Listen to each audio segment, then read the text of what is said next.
Hey, Wide Awake family. If you're not part of the family yet and love creepy stories, then hit that subscribe button and join us. Tap the bell icon so you'll never miss a story. It really helps out the channel. If you've already done all that, then smash that like button to lock it in, and please tell me in the comments where you're listening from. I would love to interact with you legends. Now to the story. I don't usually tell this story because it sounds like something out of a sitcom, but way less funny when you're the one sitting there. I met Jenna on one of those dating apps that basically everyone hates but still uses when they're bored.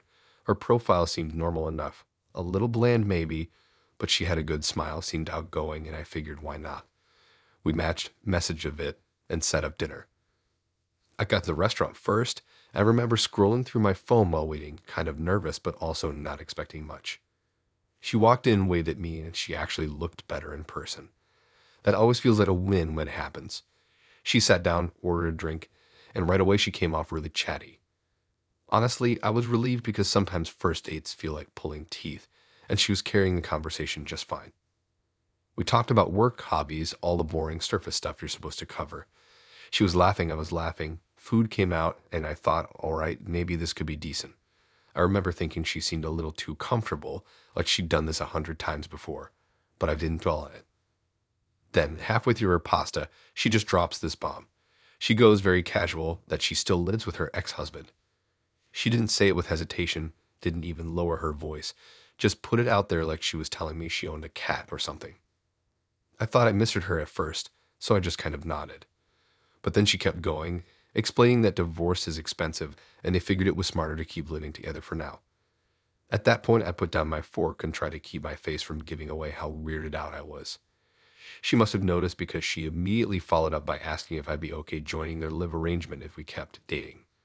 Like she wasn't asking if it would be a problem, she was genuinely curious if I'd be cool with it.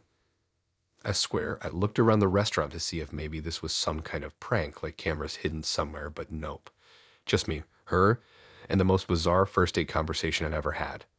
She went on to explain how her and her ex have separate bedrooms, how they split groceries, and how sometimes they still watch shows together because it's convenient. The way she described it, you'd think they were still married, just without the paperwork.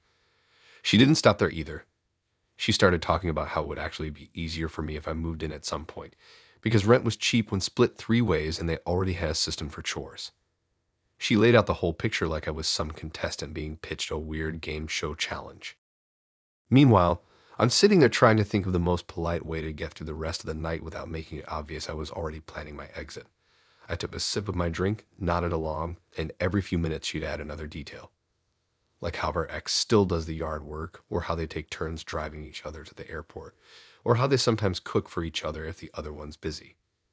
She literally said, it's basically like a roommate situation, except with more history. I wanted to ask her how any new relationship was supposed to work under those conditions, but she was talking so much I couldn't get a word in. And honestly, I was worried she'd actually have an answer ready if I asked. The crazy part was how normal she acted, like she genuinely believed this was a reasonable setup, and anyone who didn't see it that way was just close-minded. At one point, she excused herself to the bathroom, and I just sat there staring at my food that had gone cold, wondering what my friends would say if I told them about this. I already knew they'd never let me live it down.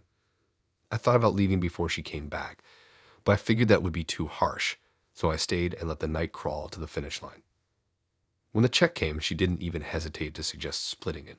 Honestly, I was grateful because the last thing I wanted was her thinking I was invested in whatever family discount she had going on at her house. We walked outside, she gave me a hug like nothing about the night had been strange, and she even said she'd text me later. I got into my car, shut the door, and just sat there for a minute. It was one of those moments where you don't even know whether to laugh or just sit in silence. I drove home replaying everything in my head, thinking maybe I'd overreacted. But then I pictured myself showing up at her place, meeting her ex, and being introduced as the new guy who's cool with our setup. Nope, not a chance. She did text me the next day, asking if I wanted to come over sometime to meet the whole household. I stared at that message for a long time before just putting my phone down. I didn't reply, and I didn't block her either. I just let it sit there because I couldn't bring myself to type out a response that didn't sound sarcastic or rude. Looking back, I guess it makes sense why she was single if that was her approach to dating. Maybe someone out there would be fine with that arrangement, but definitely not me. That night still gets brought up whenever I swap bad date stories with people, and every time someone asks me if I'm making it up. I wish I was, but no. That was my real life for one very long dinner.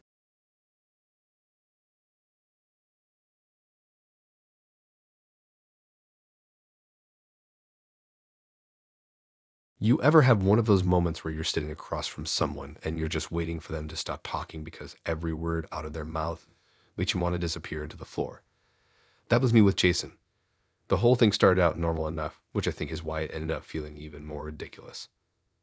I first met him at this coffee shop I go to sometimes when I want to pretend I'm productive. I was sitting with my laptop open, half working and half people watching, and he came over to ask if I was using the outlet at my table.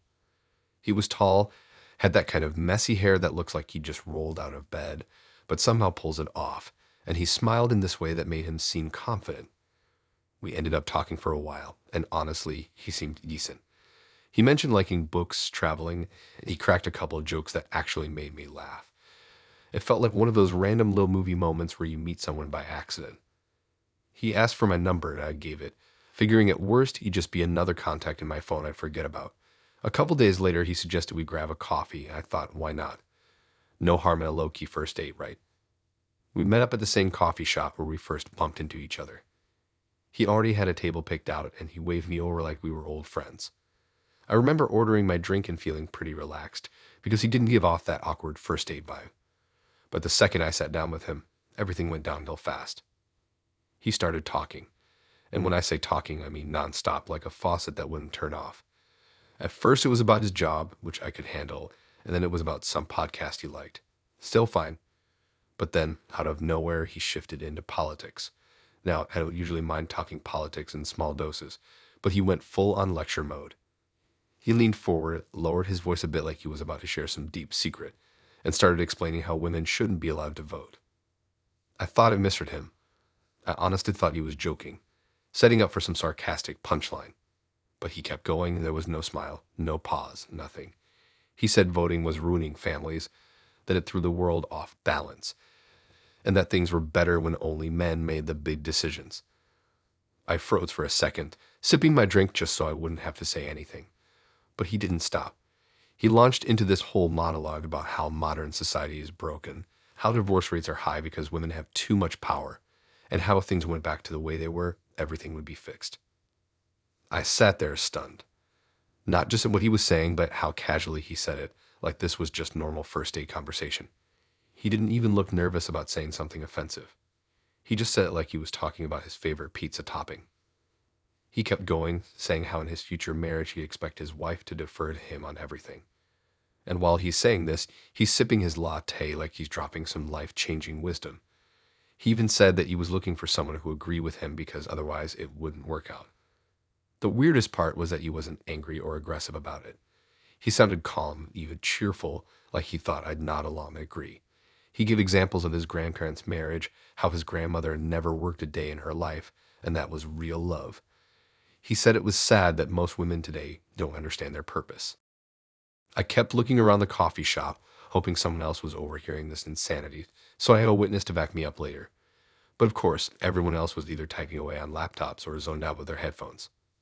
After about 20 minutes of this, I realized I hadn't said more than 3 words since I sat down. He didn't notice, or if he did, he didn't care. He was too busy explaining how families crumble when women vote for policies that don't benefit men. I felt my face getting hot, not because I was embarrassed, but because I was trapped. I didn't want to start a fight in a coffee shop, but I also couldn't believe I was listening to this. At one point, he actually asked me if I'd be willing to raise my kids the traditional way and if I'd support him in his mission. That's when I knew there was no salvaging this. I started coming up with excuses in my head, but he kept talking, not giving me an opening.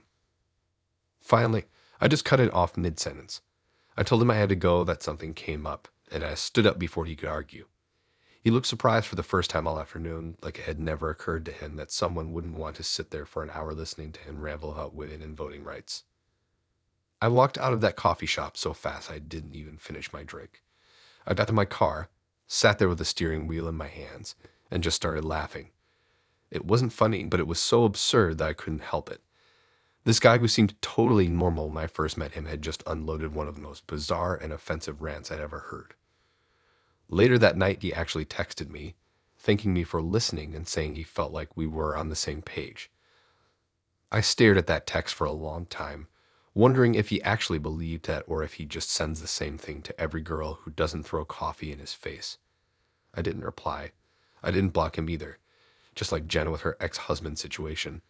I let that message sit there and fade into the pile of unanswered texts. I still go to that coffee shop, but every time I walk in, I scan the room to make sure he's not there. If he is, I'd probably just turn right back around. I can laugh about it now when I tell people, but in the moment, it was brutal. It's like when you realize some people live in a completely different reality and there's no way to reason with them.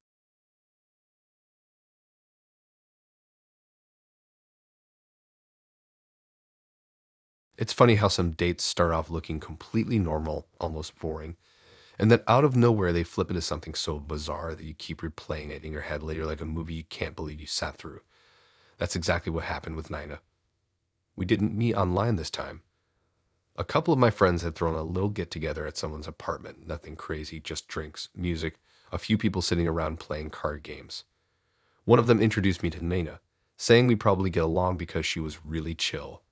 That was the word they used. Chill. She seemed nice enough when we talked that night. Kind of bubbly, a little sarcastic, and she laughed at my dumb jokes, which always feels like a green light. She was easy to talk to, and before the night was over, I asked if she wanted to hang out sometime. She said yeah without hesitation, and a few days later we agreed on dinner.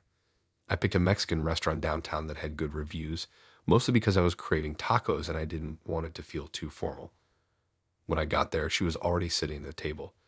She had on this leather jacket that looked way too hot for the weather, but she pulled it off. She was scrolling through her phone, smiling at something, and when she saw me, she put it away and lit up like she'd been excited to see me. That gave me a good feeling right away. The conversation flowed fine at first. We talked about music, our favorite shows, even the dumb party we'd met at. She was funny, sarcastic in that playful way, and she had this habit of gesturing with her hands a lot when she told stories. I liked that. She ordered a margarita, I got a beer, and for the first 30 minutes I was thinking this could actually be a solid date. Then, just like someone flipping a switch, she changed the whole vibe. Out of nowhere, while chewing on a chip, she casually mentioned how she usually borrows money from guys she dates. She didn't say it like a confession. She said it like she was talking about the weather. I froze with my drink halfway to my mouth, wondering if I'd read that right, but she kept going, saying it had always worked out for her and that she never really paid anyone back. I laughed at first, thinking it was a joke, but she leaned forward with this little grin and said, "No, I'm serious." She started listing examples like one guy paid for her rent for 2 months, another guy gave her cash for a shopping spree, and another one lent her money for a vacation she wanted. She laughed while telling me like it was all some big inside joke that only she got. I didn't even know how to respond. I just kind of nodded and tried to look like I wasn't judging her, even though in my head I was screaming. She explained that she didn't see it as a bad thing because guys always volunteered, and if they didn't, she'd find a way to make it sound like an investment. That was the word she used, investment. The more she talked, the more it started to sound like she actually had a system. She'd date a guy, figure out what he'd be willing to spend on her, and then move on once she'd gotten what she wanted. She even bragged that she was good at reading people and could tell right away who'd give her the most. She said she'd never felt guilty because, in her words, everyone gets something out of it.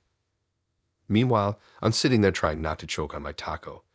It wasn't just what she was saying, it was how confident she was about it, like she thought I'd be impressed. And maybe she expected me to volunteer right then and there to add myself to her list. I couldn't tell. I asked her, half joking, if she was planning on borrowing money from me too. She grinned and said, "We'll see." Then she sipped her margarita like she hadn't just said the wildest thing I'd heard all week. The crazy part was she didn't even try to hide it. Most people, if they had that kind of habit, would at least pretend on a first date to be normal. But she put it all up there like a challenge, like if I stuck around, I'd have to accept it. She kept circling back to the topic throughout dinner. She told me stories about tests she'd give guys, like pretending her phone bill was overdue just to see if they offered to pay it. Another time she claimed she may have a car repair just so she could get a couple $100s out of someone. She laughed the whole time, saying men were too easy. By the time the check came, I had no idea what to do. Part of me thought she was expecting me to pick it up automatically, like she was setting me up for her little routine. Another part of me wanted to split it just to make a point. When the bill landed on the table, she didn't even reach for it. She just sat there smiling, waiting. I ended up paying mostly because the awkward silence was dragging on too long. I didn't want to argue in front of the waiter. She said thank you in this sweet voice that sounded rehearsed, like she'd said it a million times before. We walked out of the restaurant, and she lit a cigarette while I tried to process everything. She asked if I wanted to hang out again soon, like nothing strange had happened at all. I mumbled something non-committal, gave her a quick hug, and got in my car. On the drive home, I kept thinking about how bold she was. She didn't even try to sugarcoat it. She flat out admitted her whole dating history was basically a money collection system. I kept wondering how many guys had actually fallen for it, and whether any of them even realized what she was doing. She texted me later that night, thanking me again for dinner and adding a winky face. I stared at it for a while before deciding not to respond. I knew if I did, it'd just lead to her asking for something eventually, whether it was help with bills or an advance for a trip. I wasn't about to be the next name on her invisible list. Now whenever people trade bad date stories, Nina is always the one I bring up. Some people laugh, some don't believe me, but I swear every word of it happened. She sat there in her leather jacket, sipping margaritas, casually explaining how she'd built a career out of borrowing money from every guy she dated. That was the night I realized some people aren't even pretending to date. They're just running their own personal business, and I wasn't about to become a client.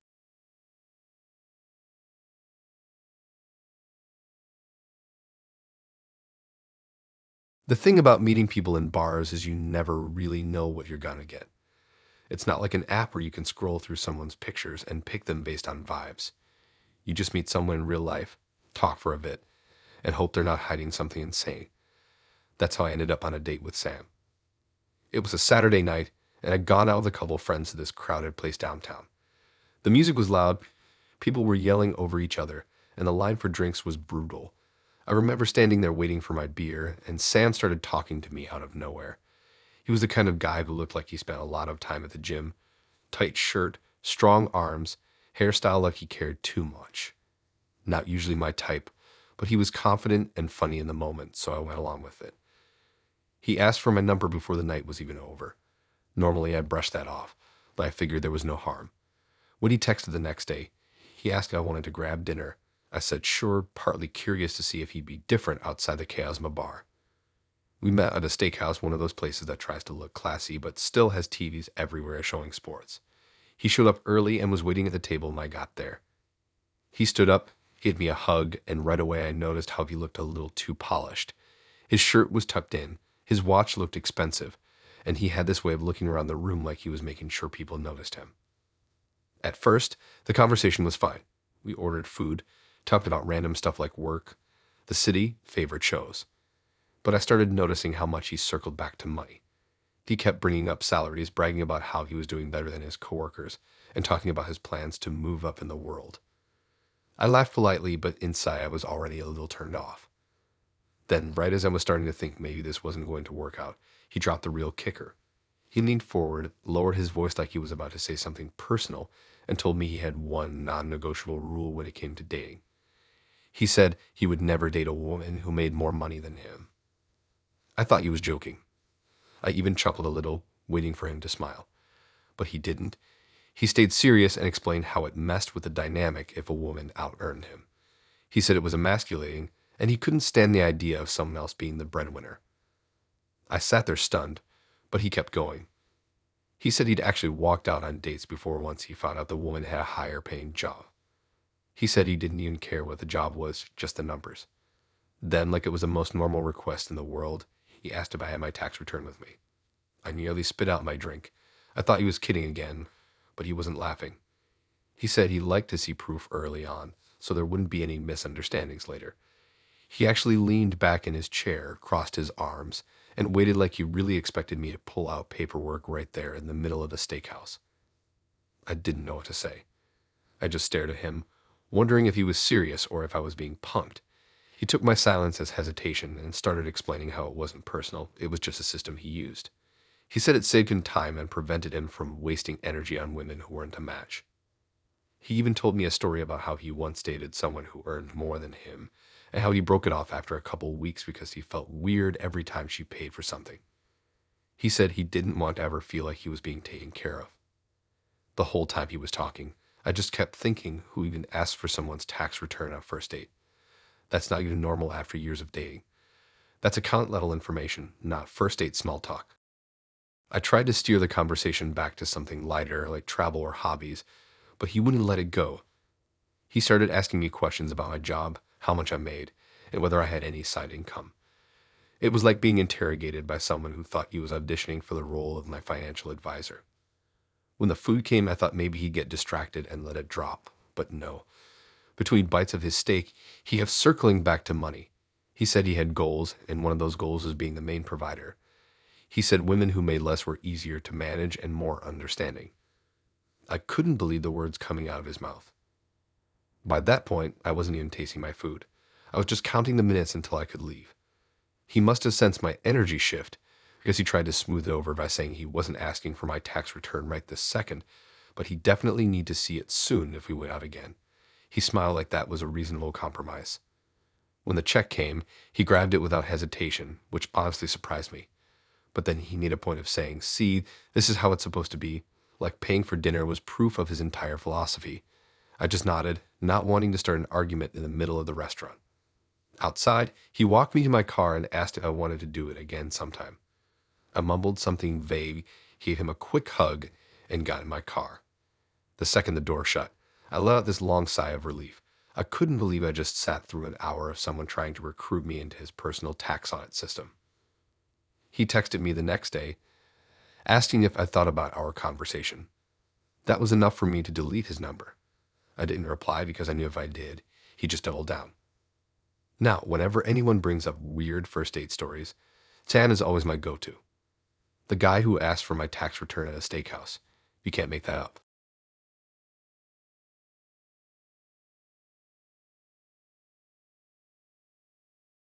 I wasn't even looking for anything serious when I met Olivia. I was bored one night, swiping through profiles, and hers stood out because she had this goofy picture of herself trying to balance a stack of pancakes. It wasn't the usual bathroom mirror selfie or overly filtered shot. It looked genuine, so I figured she might be more down to earth than the others. We talked for a couple of days, nothing deep, just the usual back and forth about favorite food, pets, and random TV shows. She had a way of stretching out conversations, which I liked because it didn't feel like I was the one carrying the whole thing. After a while, she suggested grabbing dinner. I said yes, thinking it'd be a pretty standard night out. We met at this Italian restaurant that had dim lighting and music playing softly in the background, the kind of place that feels like it's trying to be fancier than it really is. She walked in wearing a long coat and smiled when she saw me, and honestly, I thought I'd lucked out. She looked good, and she gave off this warm energy that immediately made me relax. At first, everything was going smoothly. We ordered food, started talking about random things like vacation spots and funny work stories. She laughed a lot, which I took as a good sign, and she seemed really interested in what I was saying. I was thinking this might actually be one of the rare first dates that didn't feel like pulling teeth. But right when I was settling into the rhythm of the night, she completely blindsided me. She leaned in, rested her chin on her hand, and told me something she called her deal breaker. She said she only dated men who reminded her of her dad. I thought maybe she meant in a vague way, like sharing similar hobbies or values. I kind of nodded, trying not to look confused. But then she reached into her bag, pulled out her phone, and started scrolling through pictures. She turned the screen toward me, and suddenly I was staring at photo after photo of her dad. She wasn't joking. She was dead serious. She started pointing out his features, his jawline, his haircut, even the way he dressed, and explained how those were the qualities she looked for in men. She said if a guy didn't resemble him, even a little, it just didn't work out for her. I didn't know where to look. On one hand, I wanted to be polite, but on the other, I couldn't believe this was actually happening. She swiped through her camera roll like it was a slideshow presentation. There were pictures of him fishing, grilling, standing next to a car, even a selfie of him in sunglasses. She paused at each one, comparing him to me, tilting her head like she was trying to decide if I fit the mold. I sat there frozen, gripping my glass of water, nodding here and there, while inside I was panicking. The whole thing was so surreal. She started telling me stories about him too, like how he used to fix things around the house and how he always ordered the same meal at restaurants. Then she asked me if I was good with tools, if I liked grilling, and if I ever wore aviator sunglasses. The worst part was she kept saying you kind of look like him in his cheerful tone, as if that was supposed to be flattering. I didn't know how to react. Was I supposed to thank her? Smile? Change the subject? Every time I tried to steer the conversation back to something normal, she circled back to another dad story.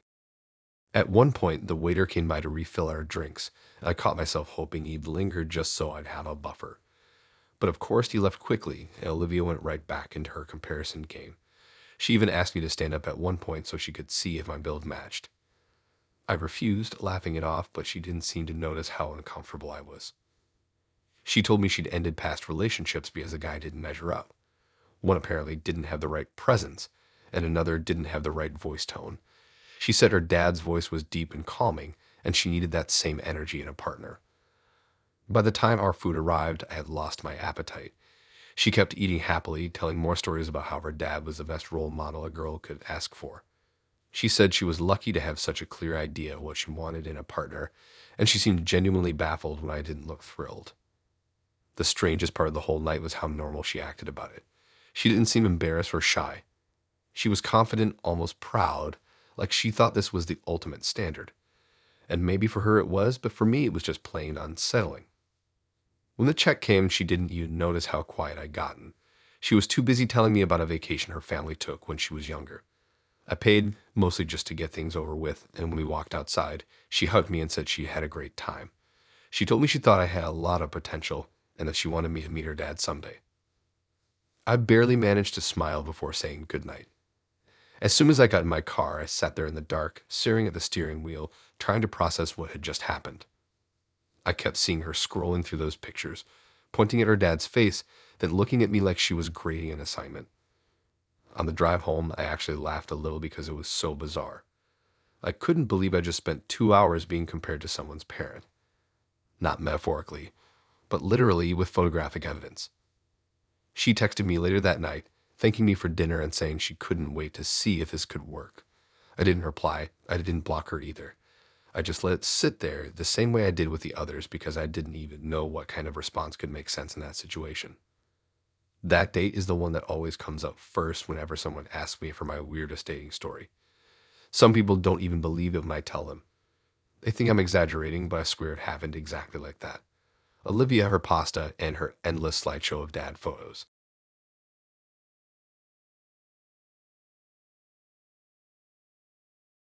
You know how sometimes people at work will hype someone up way too much? Like they'll say, oh, you two would be perfect together, you have so much in common, and you kind of get pressured into agreeing to meet that person just so you don't look like the bad guy. That's basically how I ended up on a date with Matt. We worked in the same building, but not the same department. I knew his face from passing in the hall, but that was about it. One of my coworkers swore up and down that he was funny, ambitious, and totally my type. I wasn't really buying it, but I figured, all right, one date won't kill me. At the very least, it would make for a story. We decided to meet up after work on a Thursday. He picked a casual bar and grill near the office, the kind of place people usually go for happy hour. I remember walking in and spotting him right away. He was already at a table, button-up shirt still tucked in from the day, sleeves rolled up like he was trying to look laid back.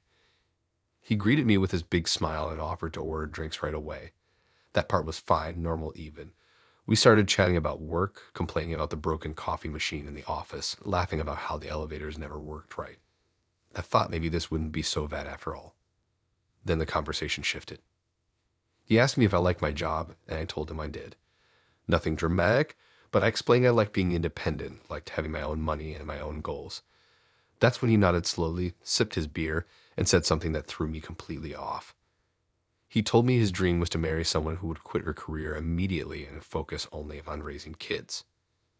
At first, I thought maybe he was just talking generally about traditional families, so I kind of smiled and waited for him to explain. But he didn't mean it in a vague way. He meant it as a requirement. He said if he ever got serious with a woman, the first thing he wanted is for her to leave her job and dedicate herself to the household. He wasn't shy about it either. He said he couldn't imagine coming home after a long day of work and having a wife who was also tired from her own job.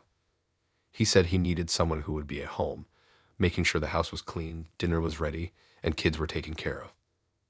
I sat there gripping my glass, trying not to let my face show how stunned I was. He kept talking, explaining his vision.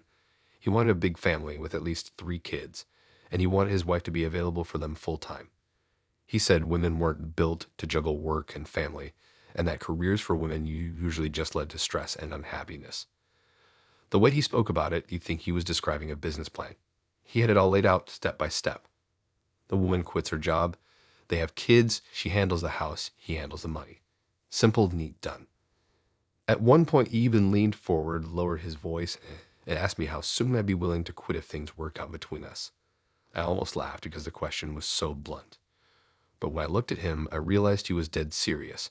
He was looking at me expectantly, like I'd give him a timeline. I tried to change the subject, but he kept circling back to it. He told me about his mom, how she stayed home her whole life, and how she was the happiest woman he'd ever known. He said that was the model he wanted for his future. He didn't even seem to consider that maybe his mom had felt differently or hadn't had much of a choice. I asked him what would happen if his wife actually liked her career and didn't want to give it up. He shrugged and said, then she wouldn't be the right one, just like that. No hesitation. By the time our food came, I was completely checked out. He was still talking about how working moms were never around, and how kids deserved a parent at home full time. I nodded along, stabbing at my salad, trying to keep the conversation from getting awkward for the people sitting around us. At one point, he even asked me what my dream wedding looked like, and before I could answer, he cut me off to say his dream wedding would be simple and quick, just a formality to get to the real stuff.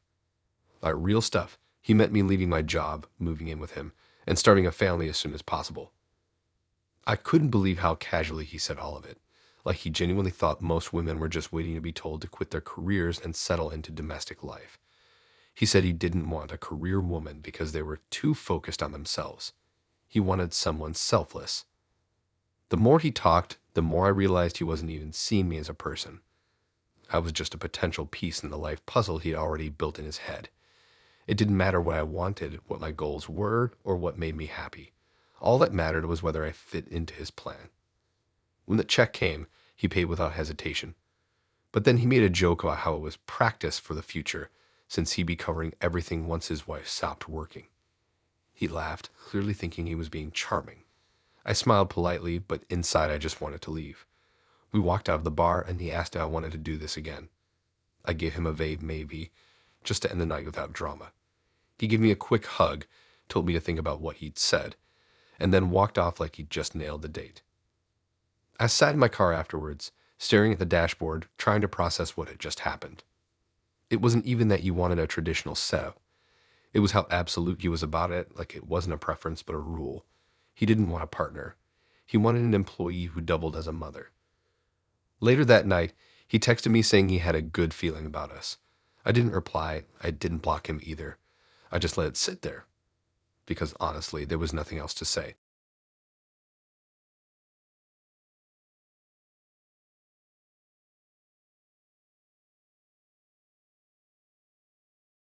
I don't even know how to start this one except to say it still feels like a story I'd overhear at a bar rather than something I actually lived through. The kind of thing where you think, nah, that doesn't really happen to normal people.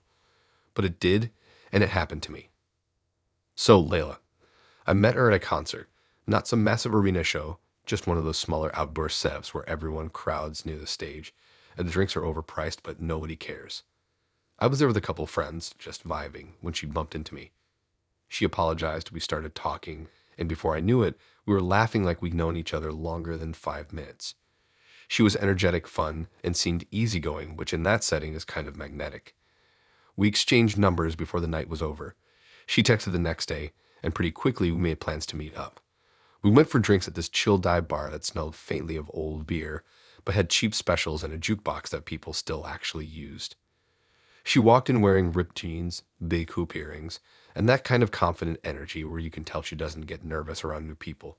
She hugged me like we were already friends and immediately ordered a drink. I thought, okay, this might be fun. At first it was, we joked around, played a few rounds of pool, and traded stories about the worst jobs we ever had. She had this laugh that carried across the bar, and people kept glancing over because she was loud, but in a good way. I was enjoying myself. Then about halfway through the night, things shifted. We were sitting at a table, sipping our drinks, when she leaned closer, lowered her voice a bit, and said she needed to tell me something so I wouldn't be surprised later. I braced myself, expecting some typical confession like she had a roommate who was messy or that she wasn't actually into relationships right now. But no. She told me she secretly recorded all of her exes. At first, I thought she meant photos or maybe a couple videos, which didn't sound too wild. But she clarified. She said she recorded conversations. Sometimes phone calls, sometimes in-person arguments, sometimes just casual chats. She said she kept everything just in case. I sat there blinking at her, thinking I must have misheard her, but she kept going. She said she had folders on her computer with labeled files for each guy she'd dated. She said it wasn't out of malice, her words, but for evidence if she ever needed it. She even admitted that one time she'd replay recordings to prove a point during a breakup. I didn't know what to do with that information. My brain was scrambling, thinking about all the conversations we'd already had and whether she'd been recording me right then. I glanced around the bar, half expecting to see a little red light blinking on her phone. She laughed when she saw my face, like I was being dramatic. She said it was normal for her, that guys lie all the time, and she liked having proof in case anyone tried to twist the story. She started giving examples, like how one ex swore he never said something, so she pulled out a recording and played it back for him. She told it like she was proud of herself, like she'd caught him in some kind of sting operation. The more she talked, the more I realized she genuinely believed this was smart. She said trust was fine, but insurance was better. She even joked that she was her own private investigator. I tried to laugh it off, but inside I was completely unsettled. At one point, she pulled out her phone, scrolled a little, and grinned like she was about to show me something. I panicked internally, convinced she was about to play me some clip of her ex crying or yelling. Thankfully, she didn't hit play. She just waved her phone around like proof of her system. She put it away, but by then the damage was done. I couldn't stop picturing all those files neatly saved somewhere with names and dates attached. I started imagining what it would be like to argue with her, knowing everything I said could be recorded and filed away forever. Or even just talking casually, wondering if someday my words would end up stored on her laptop. It was like going on a date with someone who doubles as a surveillance camera. She must have noticed I'd gone quiet because she leaned back and said, "Don't worry, I haven't recorded you. Yet." Then she winked. I couldn't even tell if she was joking. After that, the night felt like it dragged on forever. She was still laughing, still joking, still drinking like nothing unusual had been said. Meanwhile, I was counting the minutes until I could make a smooth exit without looking like I was sprinting for the door. When the check came, I grabbed it fast just so we could wrap things up. She thanked me with that same big smile, like nothing was out of the ordinary. We walked outside, and she gave me a hug, told me she had fun, and said she wanted to see me again. I drove home replaying the whole conversation in my head. The more I thought about it, the creepier it felt. It wasn't just a recording, it was how casual she was about it, how she acted like it was a normal part of dating. I kept thinking about those folders she'd mentioned, each one with a guy's name on it, each one full of conversations he probably never knew were being stored. Later that night, she texted me, thanking me again and adding, "You're safe with me." I stared at that message for a long time, wondering if she meant safe as in she wasn't recording me or safe as in she already was. Either way, I didn't reply. Whenever people ask me about my strangest date, Layla always comes to mind. Not because she was loud or weird or awkward, but because she was calm and confident while admitting something that to me sounded insane. She wasn't embarrassed. She wasn't secretive. She just laid it out there like it was a hobby. That's the night I realized sometimes people's quirks are way bigger than you expect.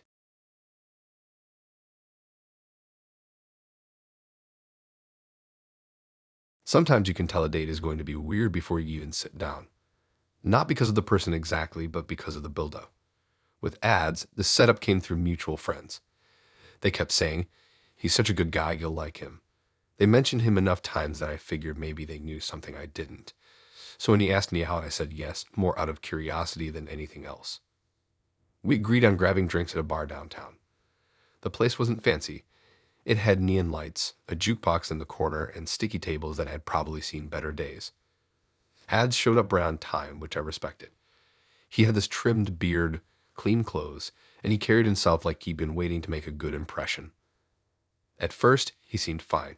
We ordered drinks, chatted about mutual friends, laughed about how small the city feels sometimes. He had this relaxed tone like nothing really fazed him. I remember thinking, okay, maybe my friends were right. Maybe he's just a good, normal guy. But then, not even halfway through the first round of drinks, he dropped something on me that made my stomach turn. He leaned back in his chair, looked at me seriously, and said that he only dates women who promise not to gain weight after marriage. I froze, unsure if I heard him right. I even asked him to repeat it, just to be sure. He did, word for word, with the same calm confidence. I laughed nervously, waiting for him to crack a smile and admit it was a joke. But he didn't. He leaned in and started explaining like he was proud of this rule he lived by. He said he'd seen too many guys get trapped in marriages where their wives let themselves go. According to him, it wasn't fair for men to marry someone under one condition and end up with something different. I sat there stunned, trying not to let my face give away how disgusted I felt. He wasn't embarrassed. He wasn't hesitant.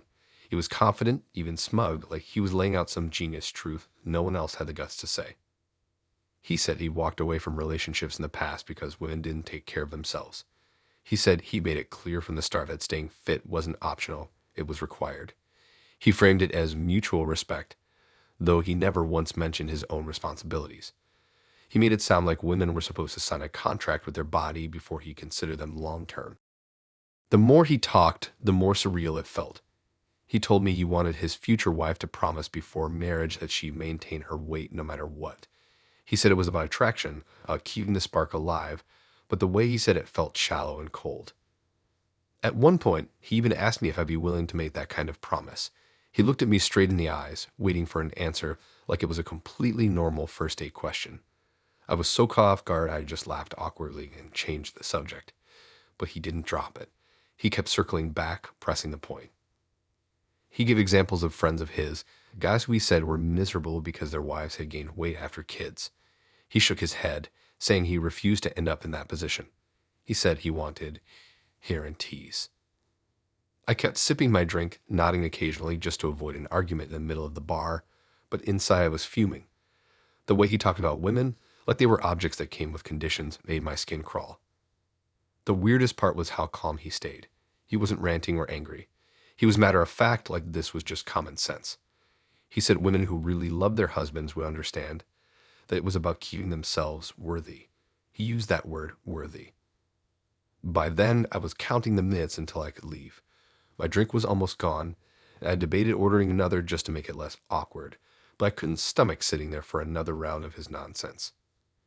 When the check came, he grabbed it quickly, smiling like he'd just proven himself as a gentleman. He said something about how he believed in taking care of bills, but he expected his wife to take care of herself in return. He grinned, waiting for approval. I forced a polite smile, but inside I was done. Outside, he walked me to my car, still chatting like nothing strange had happened. He gave me a hug and told me he had a great time. Then he added, "Think about what I said. It's important." Like I was supposed to go home and seriously consider signing up for his twisted little arrangement. I got in my car, shut the door, and sat there shaking my head. I couldn't believe I just spent an evening listening to a guy explain why women should make weight promises before marriage. The arrogance of it, the confidence, the complete lack of self-awareness. It was unreal. Later that night, he texted me saying he thought we had good chemistry and that he wanted to see me again. I didn't reply. I didn't even think about replying. When my friends asked me how it went, I told them everything. They were horrified. They couldn't believe it either, and they swore they had no idea he was like that. I believed them, but I also told them never to set me up with anyone again. That was Ads, the guy who thought love came with a weight clause.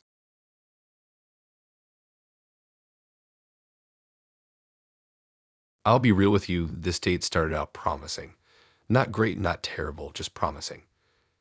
Hannah wasn't a stranger from an app or some random person I bumped into. She came through mutual friends, which usually feels safer because you assume if they know her, she can't be too weird. That assumption turned out to be completely wrong. It was a Friday night dinner setup. A couple of us were out, one friend mentioned Hannah was single, and next thing I knew, I had her number. We texted for a few days before deciding to grab dinner. Nothing intense, just a sit-down meal to see if we clicked. I picked this mid-range spot that had good food but wasn't pretentious. She showed up around time, which I appreciated. She was dressed casual but put together, and she had this easy smile that made me think the night might actually go smoothly. We ordered drinks, started talking. I remember thinking she seemed curious in a good way. She asked a lot of questions, laughed at the right spots, and told stories with enough detail to keep it interesting. The first half hour flew by. We talked about movies, traveling, even swapped stories about bad jobs. She seemed normal. Then, like a light switch, the whole thing shifted. She leaned back, stirred her drink a little, and casually admitted that before the date she had Googled me. Not just me, my entire family. At first, I thought she was exaggerating, like maybe she looked up my name once and scrolled through a couple of pages. That wouldn't have been shocking. Everyone does a little internet stalking these days. But she wasn't exaggerating. She told me she'd gone deep. She said she knew my parents' names, my siblings' names, and where some of them lived. She mentioned my mom's job history, which she said popped up on some website, and even brought up my parents' divorce records. Divorce records. She dropped that in the middle of dinner like she was telling me the weather. I sat there blinking at her, my fork paused halfway to my mouth. I tried to laugh it off, thinking maybe she was joking, but she kept going. She said she liked to be thorough, and that knowing the background of the person she was meeting helped her feel safer. She phrased it like it was responsible, almost like a compliment to me, like I should be glad she took me seriously enough to do research. The more she talked, the weirder it got. She said she found old property records tied to my dad, and she even mentioned an old article where my name showed up in some random school thing from years ago. She was proud of herself, like she'd pieced together a puzzle no one asked her to solve. I tried to steer the conversation somewhere else, but she wasn't done. She said she thought my uncle seemed interesting based on what she'd found online. I hadn't even mentioned my uncle. She just found him. Then she smiled and asked me if the stuff she uncovered was accurate. That's when it hit me how deep she had actually gone. She wasn't just skimming Facebook. She was digging through public records, connecting dots, and building some kind of family file, and she didn't see it as creepy. She saw it as preparation. I couldn't even focus on my food anymore. I kept picturing her sitting at home, laptop open, typing in every name she could find connected to me. My parents, my cousins, probably even my childhood neighbors if she had the time. It made my skin crawl. The craziest part was how calm she was while explaining it. No embarrassment, no hesitation. She said it with confidence, like she thought I'd be impressed by her detective work. She said she liked having the full picture before she got too involved with someone. I asked her, half joking, if she'd run a background check on me too. She grinned and said she hadn't yet, but she was thinking about it. She laughed like it was a lighthearted joke, but I couldn't laugh back. After that, every answer I gave to her questions felt weird. I didn't want to share too much, because what if she was just going to log it all into some private archive later? The whole mood shifted. She kept sipping her drink, talking like everything was normal, while I was trying to figure out the fastest way to wrap up the night without making it obvious I was freaked out. When the check came, I paid just to get it over with. She didn't even blink, just smiled and said she'd get it next time. Next time. As if I hadn't just sat through a date where she admitted to digging up my family's divorce records before she even knew me. Outside, she gave me a hug and said she was glad she'd done her homework because I seemed worth it. I forced a smile, said goodnight, and walked to my car as quickly as I could without running. The drive home felt surreal. I kept replaying her words in my head, thinking about how casually she'd said them. It wasn't even the fact that she Googled me. That's normal. It was how far she went. Digging into my parents, into legal stuff, into things that had nothing to do with her. That wasn't curiosity. That was obsession. Later that night, she texted me saying she had fun and hoped we could do it again soon. I stared at the message for a long time, wondering what else she might be searching about me while I was sitting there. I didn't reply. I didn't block her either. I just left it hanging because, honestly, I didn't want to think about what she might do if I gave her an outright no.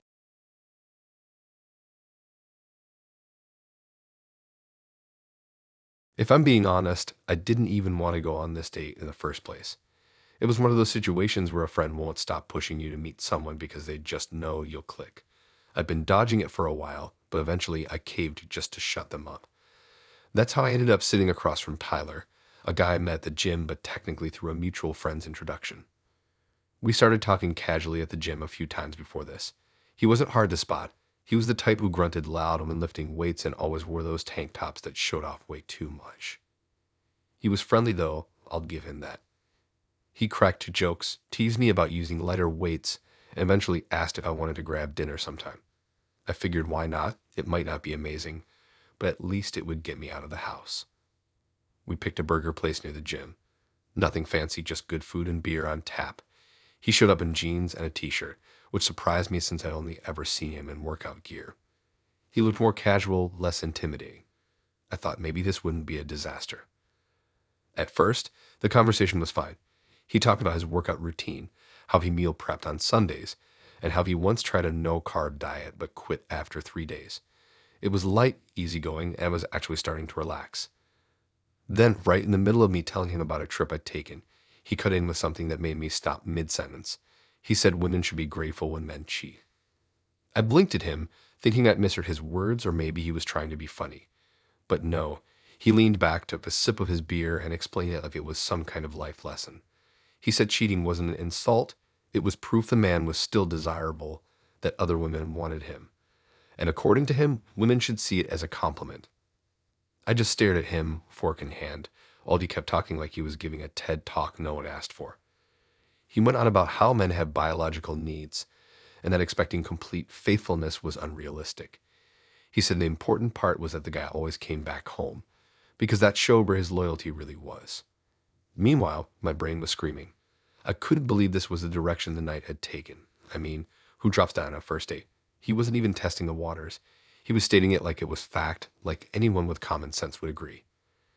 He started giving examples from his friends, bragging about how some of them had stepped out on their girlfriends, but were still great boyfriends, because they paid the bills or treated them well otherwise. He even hinted that he'd done it before too, though he framed it like it was normal and not a big deal. The worst part was how confident he was. He didn't hesitate. He didn't laugh nervously or soften the words. He leaned into it, grinning like he was proud of his outlook. He said women today were too sensitive, too focused on loyalty, and that the stronger ones knew how to handle reality. I couldn't even eat anymore. My burger just sat there while he kept rambling. He said he wanted a girlfriend who wouldn't nag him if he slipped up, someone who'd actually see it as validation. He even asked me directly if I was that type.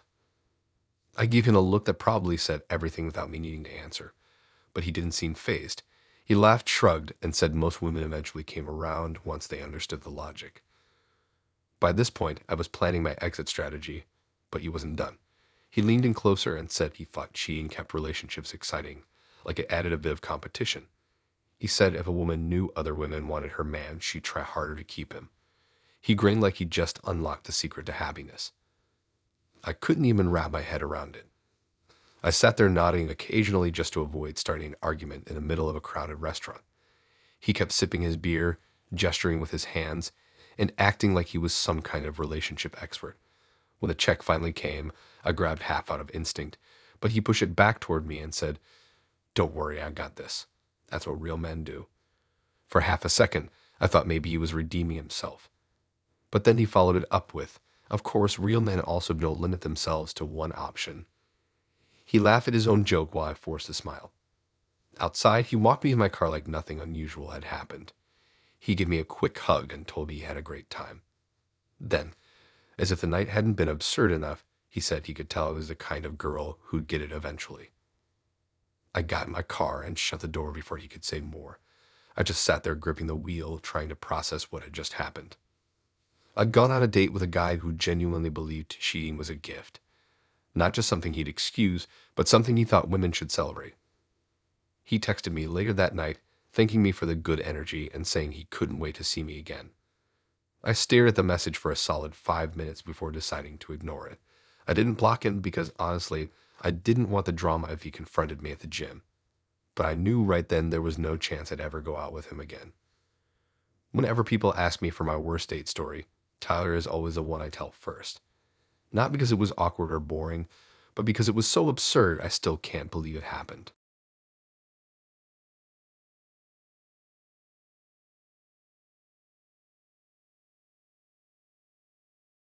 This one started at a party, which already should have been my warning sign.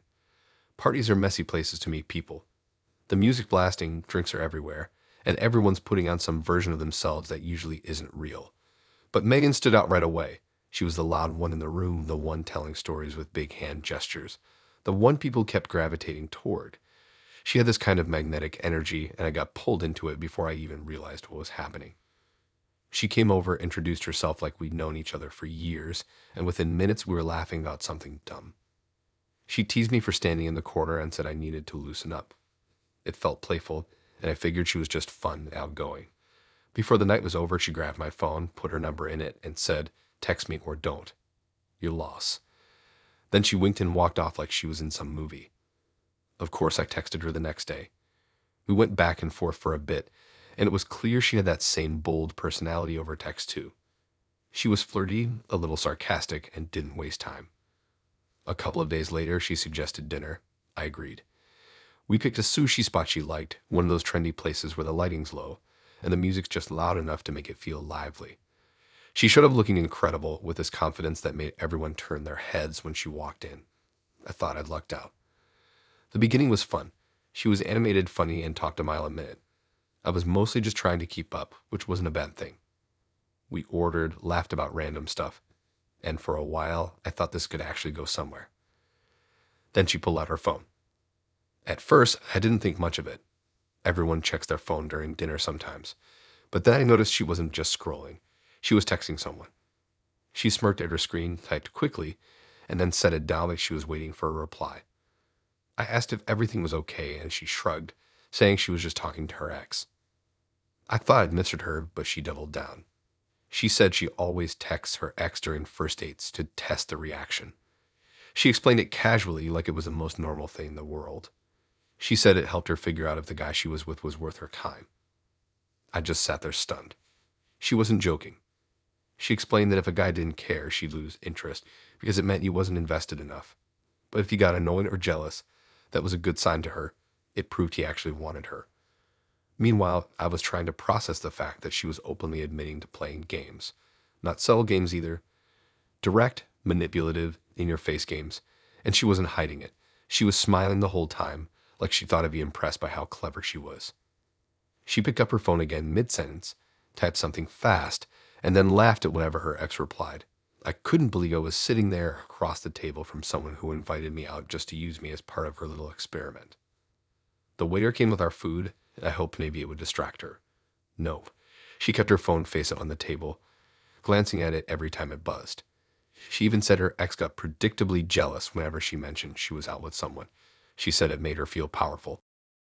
I tried to steer the conversation somewhere else, but she wouldn't let it go. She started asking me hypothetical questions, like what I'd do if my girlfriend texted her ex during dinner.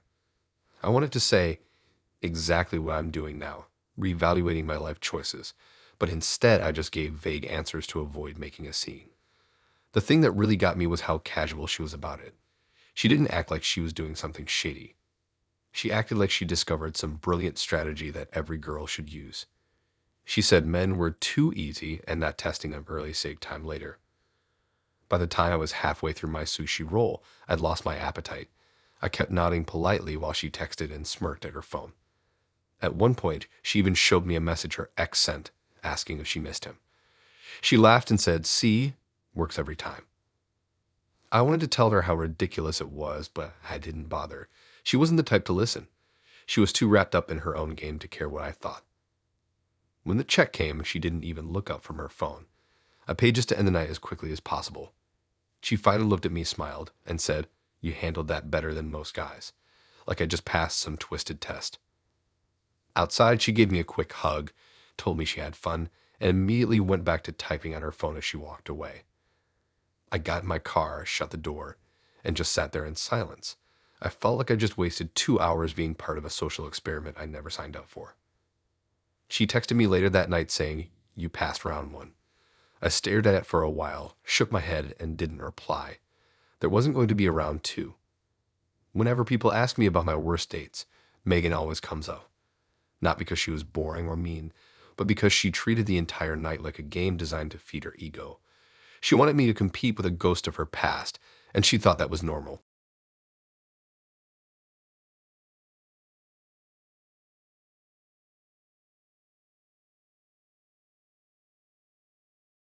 This date started out weird before it even officially began. I matched with Daniel online, and his profile was kind of bare. A couple of photos of him hiking, one picture of him at a wedding in a suit, and a one-line bio that just said, "Looking for something real." That should have been a red flag by itself, but I ignored it. He messaged me almost right away, and he was quick to suggest grabbing a drink. His messages were short and to the point, no small talk, which honestly I thought was refreshing at the time. We agreed to meet at this small cocktail bar that wasn't too loud. The type of place you go for first dates when you want to look like you have good taste. I got there first and grabbed a table. When he walked in, he was dressed neatly, button-up shirt, jeans, nothing flashy. He smiled when he saw me, gave me a quick hug, and then sat down. First impression, normal. We ordered drinks, and the beginning of the conversation wasn't bad. He asked about my job, my hobbies, and we traded the usual stories. He wasn't the most charming guy, but he was polite and seemed straightforward. I figured maybe he was just nervous and needed a little time to warm up. Then came the part of the night where everything turned upside down. He leaned back, took a sip of his drink, and said he wanted to be upfront with me. He explained that he kept a spreadsheet of all the women he dated. At first, I thought he meant something casual, like keeping track of names so he didn't forget who he'd talked to on apps. But then he clarified. He said the spreadsheet wasn't just names.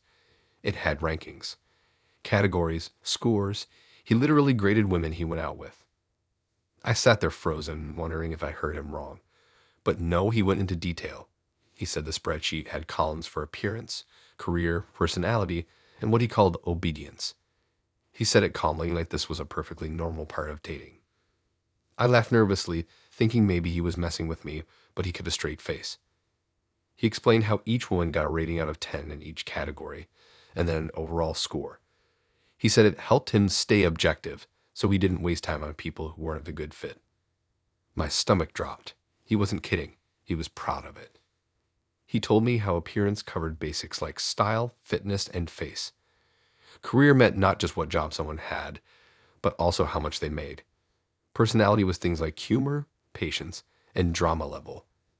And obedience, yes, he really used that word, was about how much they listened to him and didn't challenge his decisions. I couldn't believe he was saying all this on a first date with a straight face. He even admitted he pulled his phone out on past dates to log scores right after. He said it saved him from getting blinded by chemistry. I wanted to stand up and leave, but I stayed, partly out of shock and partly because I needed to hear what else he'd say. He didn't disappoint. He told me about one woman he dated who scored high in appearance and personality, but low in obedience, so he cut it off after a couple of weeks. Another scored well across the board, but her career wasn't impressive enough, so she didn't make the cut. He said it like he was talking about hiring employees, not dating human beings. The more he talked, the more uncomfortable I got. I couldn't stop picturing my own name being typed into some Excel sheet with little numbers beside it, and him deciding whether or not I was worth another round based on the math. I asked him if he already scored me, and he grinned. He said not yet, but he had a pretty good idea of where I'd land so far. That was the moment I knew there wouldn't be a second date. The weirdest part was how calm and logical he thought it all was. He said dating was too messy and emotional, and his spreadsheet made it efficient. He said women were always talking about having standards, so why shouldn't he have a system to measure them? He leaned back like he'd just dropped some genius revelation. I could barely finish my drink after that. He kept talking, but I was so checked out I just nodded occasionally to make it seem like I was listening. At one point, he pulled out his phone, and I panicked, thinking he was about to start typing my score and right there at the table. Instead, he just checked a text, but the damage was done. My stomach was in knots. When the check came, he split it evenly without asking, which at that point was fine by me. I just wanted out. We walked outside, and he said he had a good time. Then, as if the night hadn't been surreal enough already, he told me not to worry if I didn't rank as high as some of the others. He said sometimes scores changed over time if he got to know someone better. He smiled like he'd just given me some kind of compliment. I forced a smile back, muttered good night, and walked to my car faster than I think I ever have after a date. The drive home felt strange. My mind kept bouncing between being creeped out and just baffled. I couldn't believe someone had the audacity to not only create a ranking system for women but also brag about it openly. And the fact that he used the word obedience, it made my skin crawl. He texted me the next day saying he'd enjoyed himself and had scored solidly so far. I didn't reply. I didn't block him either, but I deleted the conversation immediately. Whenever people ask me for my most unsettling date story, Daniel always comes up. Not because it was dramatic or explosive, but because it was so matter of fact. He wasn't embarrassed. He wasn't joking. He genuinely believed that turning women into spreadsheet entries was a normal, even smart way to date.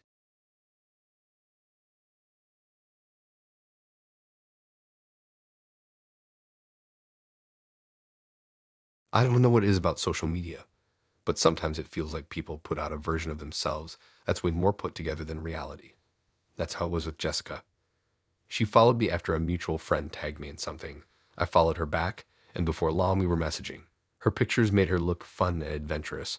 Trips with friends, goofy selfies, her at concerts. She came across as somewhat easygoing. We started chatting in the DMs, and she was surprisingly funny. Lots of sarcasm, quick replies, and she seemed genuinely interested in what I had to say. After about a week of talking, she suggested we go out. She picked the place, a little taco spot she liked, and I figured sure, why not? The night started normal enough. She showed up in this denim jacket and boots, smiling big, and hugged me like we'd already known each other for a while. She had this upbeat energy that made her fun to be around right off the bat. We ordered drinks and tacos, and the conversation started out pretty standard: work, family, funny stories from school. She was talkative, which honestly made things easier for me. Then, maybe halfway through the night, she leaned back, twirled her straw in her drink, and said something that made me pause. She told me straight up that she only dated men who were willing to co-sign loans for her within a month. At first, I thought I misread her. I laughed a little, waiting for her to grin and admit she was joking. But she didn't. She kept a straight face, almost serious, and started explaining. She said it was the best way to test if a guy was really invested. I asked her what kind of loan she was talking about, still trying to wrap my head around it. She shrugged and said it could be anything: car loans, credit lines, even personal loans if she needed them. She said if a guy wouldn't stand by her financially, then he clearly wasn't serious about a future. The way she said it was so matter of fact, like she was listing off her favorite food or something. She didn't hesitate. She didn't act embarrassed. She just laid it out like it was completely normal. I tried to play it cool, sipping my drink, but inside my mind was racing. Who asks for something like that? On a first date, no less? She must have noticed my face because she laughed and told me she weeded out a lot of losers that way. She said most men bail when she brought it up, and she was fine with that. Better to find out early. The more she explained, the crazier it sounded. She said she wasn't looking for someone who just wanted to date casually. She wanted proof of commitment, and money was the clearest proof to her. She said love without financial backing wasn't real love. She gave examples too. She bragged about a guy who co-signed a loan for her after just 3 weeks of dating. She said it showed how much he trusted her, even though she admitted she stopped seeing him not long after. Another guy refused, and she cut him off the next day. She said she didn't waste time on cheap men. I just sat there, my taco half eaten, wondering what universe I had stepped into. She didn't seem manipulative or shady in the way she said it. She was confident, even proud, like she discovered a genius strategy. She leaned forward and told me that if a man wasn't willing to put something on the line, he wasn't worth hers.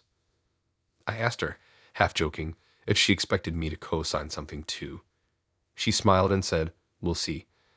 Then she went back to sipping her drink like it was no big deal. From that point on, everything she said had this strange undertone.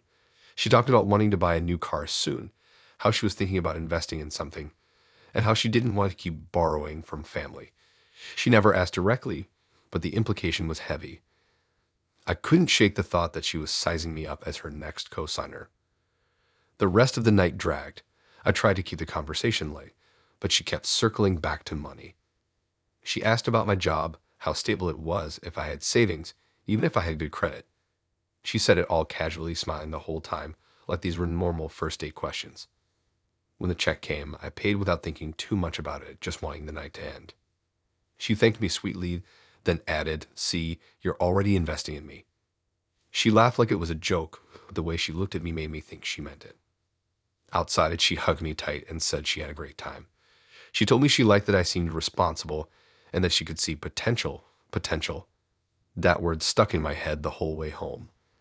Later that night, she texted me thanking me for dinner and saying she wanted to see me again soon.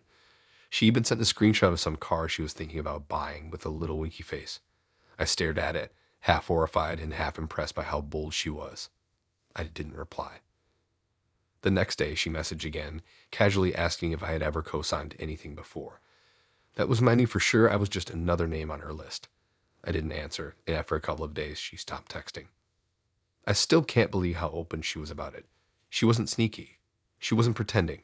She just laid it all out like it was the most natural thing in the world. For her, dating wasn't about connection. It was about contracts.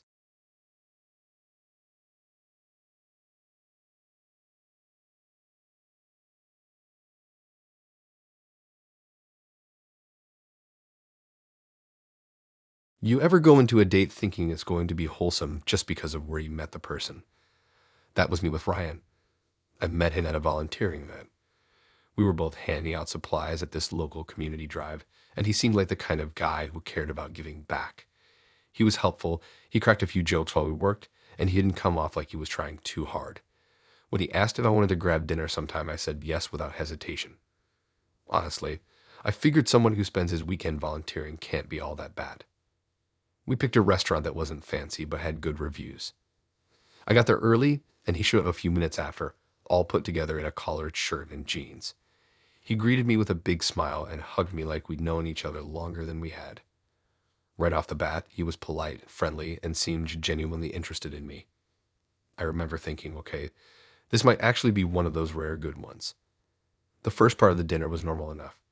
We talked about music of the city, random things we'd like to do on weekends. He asked a lot of questions, which made it feel like he really wanted to get to know me. The conversation flowed easily, and I was actually enjoying myself. Then, about halfway through, he shifted gears completely. Out of nowhere, he leaned forward, rested his elbows on the table, and said he wanted to be upfront about what he expected in a relationship. I figured he was going to say something basic like honesty or communication. Instead, he told me he would never marry anyone unless they signed a contract giving him full control of finances. I thought I misheard him. I blinked and waited for him to laugh, but he didn't. He stayed serious, explaining how money was the root of most failed relationships, and how the best way to protect against that was making sure only one person managed it. And in his mind, that person should always be the man. My fork hovered over my plate while I tried to process what he was saying. He got going completely calm, laying out the whole idea like he practiced it. He said marriage should come with a legal agreement where his wife signed over financial control. Bank accounts, bills, savings, everything. He said that way there'd be no arguments, no confusion, and no power struggle. He wasn't nervous about admitting it either. He was confident, almost proud, like he thought I'd nod along and agree. He said he'd seen too many couples fall apart because the woman spent money irresponsibly or wanted too much independence. He said if he was the one in control, things would always run smoothly. I couldn't believe the words coming out of his mouth. I took a sip of my drink just to buy myself time, but he kept pressing on.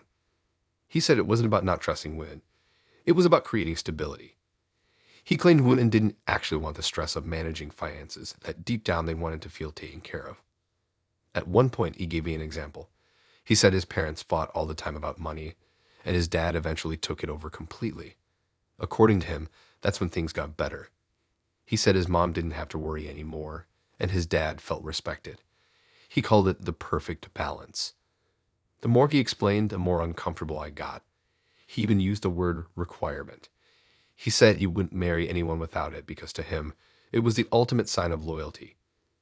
He said if a woman trusted him enough to hand over everything, that proved she was serious. I tried to lighten the mood, asked if he was joking, but he shook his head and smiled. He said most women were resistant at first, but would come around once they understood the logic. And he looked me dead in the eyes and asked if I'd be open to it. I laughed awkwardly, trying to dodge the question, but he didn't back off. He said it was better to discuss these things early so no one wasted time. He even said prenups were too complicated and this contract was simpler. He made it sound like marriage was a business deal where he needed to be the CEO. By the time the food was almost gone, I wasn't even tasting it anymore. My stomach was in knots just thinking about how casual he was being about such a controlling idea. He didn't act like it was extreme. To him, it was just practical.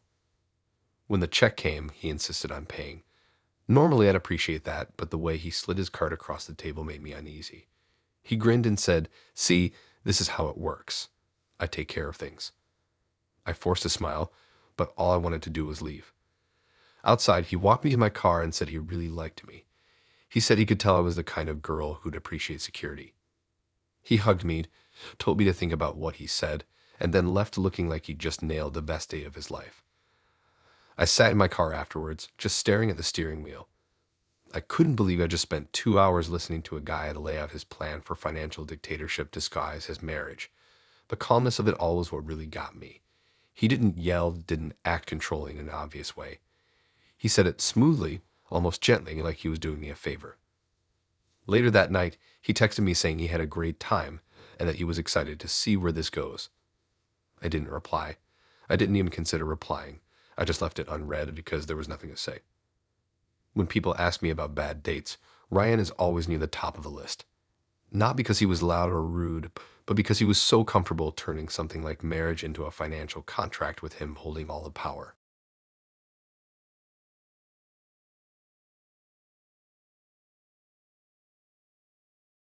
Nicole came through work, introduced by a coworker who swore she was cool and that we hit it off.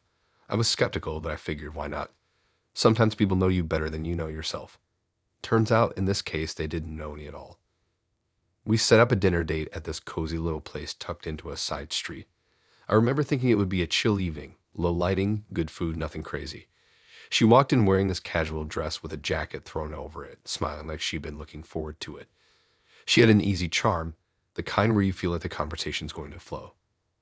And at first, it did. We talked about work, the ridiculous traffic in the city, food we both liked. She was witty, quick with her jokes, and I caught myself actually enjoying it. She had this laugh that made you want to keep saying dumb stuff just to hear it again. But then the mood shifted. She leaned in, resting her chin on her hand, and told me she needed to confess something. Her tone was serious, but her expression was almost playful, like she was excited to share a secret. She said she only dates men who are already in relationships. I froze. My first thought was that I'd misheard her. Maybe she was exaggerating. Maybe she meant she'd accidentally ended up in that situation once or twice. But no, she meant it literally. She admitted it was intentional, that it actually excited her more to go after men who weren't single. She started explaining completely calm, that something about it gave her a rush.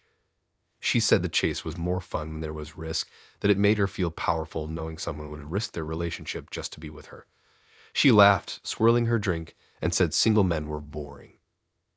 I didn't even know how to respond. My brain was trying to catch up while she kept talking like it was a normal preference. She gave me examples too. Stories about men she'd been with who had girlfriends or even wives. She told me one guy would sneak out during his lunch break just to see her, and another would lie to his girlfriend about working late so he could spend time with her. She grinned while she told me these stories like they were trophies. I sat there, stunned, trying not to let my face give away how unsettled I was. She didn't look guilty. Not even a little. She was proud of it. She said she liked the drama, the thrill, and most of all, the validation. If a man was willing to cheat with her, it meant she was irresistible. That was her logic. At one point, she even asked me if I'd ever cheated or been tempted. I shook my head quickly, but she laughed and said, "You'd be surprised how many guys change their answer once they meet me." She said it like it was a challenge, like she wanted me to prove her right. The longer she talked, the more surreal it got. She explained that she had no interest in commitment. She didn't want to be anyone's girlfriend. She wanted to be the secret. She said it was easier that way. No pressure, no expectations, just excitement. I couldn't believe how openly she was admitting this on a first date. Most people hide that kind of thing, at least at first. But Nicole, she was confident, almost cocky. She wanted me to know exactly who she was and what she liked. My food barely got touched. I kept poking at it while nodding along, just trying to get through the night without starting an argument. She kept sipping her drink, telling story after story, each one crazier than the last. She talked about how she'd been caught a couple of times and how even that was part of the thrill. She said nothing made her feel more alive than seeing a man choose her over the person he was already with. By the time the check came, I was done. I paid just to get it over with, and she smiled, thanking me sweetly like she hadn't just dropped the most bizarre confession I'd ever heard. Outside, she gave me a hug and said she thought I was different. Then she added with a smirk that maybe it wouldn't work between us since I wasn't in a relationship. She said it half joking, half serious, and then walked off like she hadn't just flipped my entire perception of her upside down. I got in my car and just sat there for a while, staring at the steering wheel. I kept replaying her words, the way she'd smile while saying them, the way she acted like it was normal. I couldn't decide if I was more disturbed or just fascinated by how bold she was about it. She texted me later that night, thanking me for dinner and adding, "Too bad you're single." That was all she wrote. I didn't reply. What could I even say to that? When I told my coworker about it later, they laughed at first, then got quiet when they realized I wasn't kidding. They swore they had no idea she was like that. I believed them because, honestly, how could you predict something like that? Now, whenever people swap stories about weird dates, Nicole's name always comes up for me. Not because the night was loud or dramatic, but because she admitted, casually and proudly, that she only chased taken men. No shame, no hesitation, just pure confidence.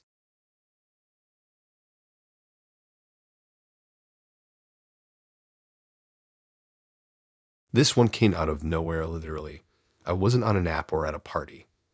I was just at the dog park with my pup, letting him run around and chase a ball when Chris showed up with his dog. His dog and mine started playing right away, which kind of forced us into a conversation. He seemed decent. Tall, scruffy beard, friendly smile. We started talking about our dogs, then about the neighborhood, then about random little things. We ended up bumping into each other a couple more times at the same park. Eventually, he asked if I wanted to grab coffee. It felt natural, not forced, so I said sure. Coffee turned into dinner plans later in the week. By then, I thought I had a read on him. Laid back, outdoorsy, maybe a little quiet, but not in a bad way. We met up at this casual place with outdoor seating. He showed up wearing a plain hoodie and jeans, looking exactly like the guy I'd chatted with at the park. He hugged me hello, we sat down, and at first everything felt easy. We talked about our dogs again, then drifted into food, movies, and vacations we wanted to take. Nothing unusual. Then about halfway through, the vibe shifted completely. We'd been talking about future goals, travel, work, that kind of thing, when he leaned back, crossed his arms, and said something I wasn't expecting at all. He told me he didn't believe women should own property. I laughed at first, thinking he was joking or trying to be edgy. But he wasn't laughing. He was dead serious. He explained calmly and almost like he was giving a lecture that only men should own houses or land because that was the natural order of things. I blinked at him, trying to process. I asked him what he meant, and he doubled down. He said historically men had always owned property and controlled it, and that society worked better that way. He said women didn't need to own anything because it was a man's role to provide. The way he said it was so casual, like he was describing the weather. He didn't flinch, didn't hesitate. He actually looked confident about it. He started giving me examples from history, saying families were stronger when men held the deeds and titles. He even threw in something about how women shouldn't stress themselves with ownership. I sat there stunned, gripping my glass of water, wondering if this was some kind of prank. But no, he kept going. He said he'd never date or marry a woman who insisted on owning property herself. He said it would be a deal breaker because it showed she didn't trust him to lead. He must have noticed my silence because he leaned in and tried to soften it. He said it wasn't about control, it was about protection. He claimed women were happier when they didn't have to worry about big responsibilities like that. He said his dream was to buy a house one day, and his wife would live there with him, but the deed would always stay in his name. I couldn't believe what I was hearing. He wasn't embarrassed. He wasn't worried about how I'd react. He actually thought I'd agree or at least understand. He told me about an ex who'd wanted to buy a condo and how he ended things because he couldn't handle the idea of his girlfriend owning something without him. He laughed when he said it, like it was obvious that she was the problem, not him. The more he talked, the more surreal it felt. He said women today were too focused on independence, and that was why relationships failed. He said things would be simpler if women just accepted that men should hold the property and make the big financial moves.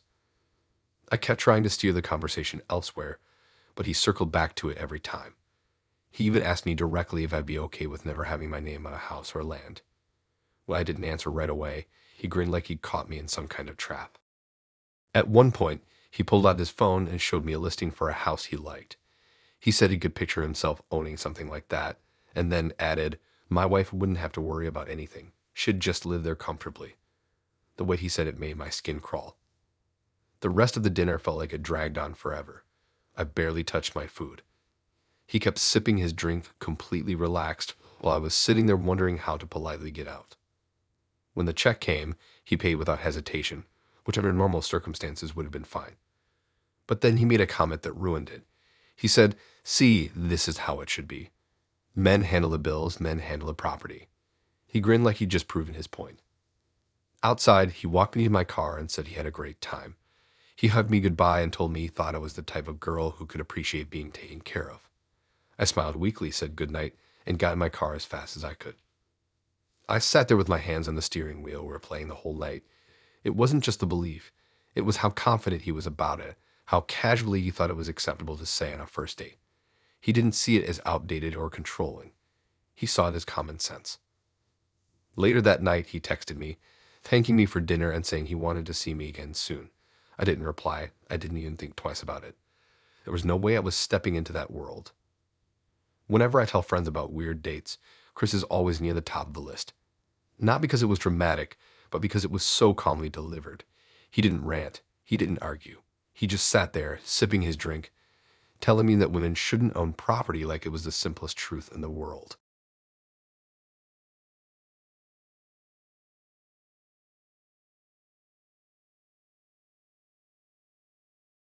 I didn't expect much from Sophia. To be fair, I didn't even plan on meeting her. A friend of mine dragged me to this group hangout at a bowling alley, and she happened to be there.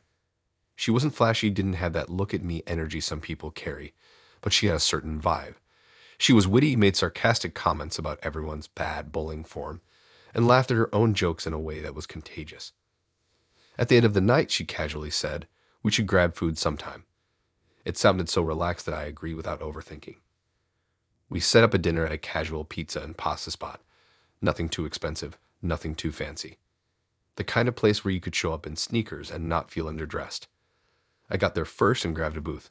She walked in a few minutes later, all smiles, hair tied up like she hadn't tried too hard, but still looked good. She slid into the seat across from me, and we jumped into conversation right away. The first part of the night felt easy. She was chatty, asked about my job, told funny stories about her friends, and seemed genuinely laid back. She had this energy that made her feel approachable, like you didn't need to impress her. I ordered a beer, she got a cocktail, and for a while, it felt like a regular good date. Then, out of nowhere, she leaned back, twirled her straw, and hit me with a confession that completely flipped the vibe. She said with a smirk that she only went on dates for free meals and never intended to see the guys again. I froze. My first reaction was to laugh, thinking she was joking, but she didn't laugh with me. She kept her eyes on me, grinning, waiting for my reaction. When I realized she was serious, I just stared at her. She leaned in and started explaining it like it was a lifestyle choice. She said dating apps and setups were basically her personal food schedule. She bragged that she hadn't paid for dinner in months. She said she had a rotation of restaurants she picked, depending on her mood, and she let guys cover the bill every time. The way she said it was so matter of fact. No shame, no hesitation. She said she liked trying different foods, and dates were the cheapest way to do it. She even laughed, saying it was like being a food critic without having to spend a dime. I didn't know how to respond. My mind kept flashing to the fact that I was literally sitting there, paying for the very system she was describing. She must have noticed the look on my face because she laughed harder and said, "Don't take it personally. You're not the first, and you won't be the last." She started telling me stories about other guys. One had taken her to a steakhouse where she ordered the most expensive thing on the menu just to see if he'd flinch. Another took her to a sushi spot, and she admitted she didn't even like sushi. She just wanted to see how much he'd spend. She said the fun part wasn't even the food, but watching how much men were willing to shell out to impress her. I sat there, half shocked and half amused at how boldly she was admitting all of this. She wasn't hiding it. She wasn't even apologetic. She was proud. She said she thought of it as a fair trade. Guys got her company for a couple hours, and she got dinner. The more she talked, the clearer it became that she had no interest in dating at all. She wasn't even pretending. She said she liked being single, she didn't want a boyfriend, and she definitely didn't want commitment. But she loved eating out, and she wasn't about to spend her own money when there were men willing to cover it. At one point, she even pulled out her phone and showed me a list she kept. Not names, but restaurants. She'd marked which places she'd already been to with different guys, making sure she didn't repeat too often. She scrolled through it with a grin like she was showing off her achievements. By then, my appetite was gone. My plate sat there mostly untouched while she happily dug into her pasta, talking between bites about how this was her hack for living well without spending much. When the check came, she didn't even pretend to reach for her wallet. She leaned back, sipping the last of her cocktail, and waited. I paid mostly just to end the night without awkwardness. She smiled, thanked me, and said, "See, this is why it works." Outside, she gave me a hug and told me she had fun. She didn't say we should do it again, and I didn't ask. She walked off like it was just another successful night in her little system. I sat in my car afterwards, laughing to myself. Not because it was funny in a good way, but because it was so absurd. I'd just been part of her routine. Another free dinner checked off her list. She texted me later that night, just one line. "Thanks for dinner." That was it. No follow-up, no suggestion of seeing each other again. Just a polite thank you for feeding her. I didn't reply. The next day, when I told my friend about it, they didn't believe me at first. They thought I was exaggerating. But I swear Sophie admitted every bit of it with a straight face, laughing like it was the smartest thing in the world. What a nightmare.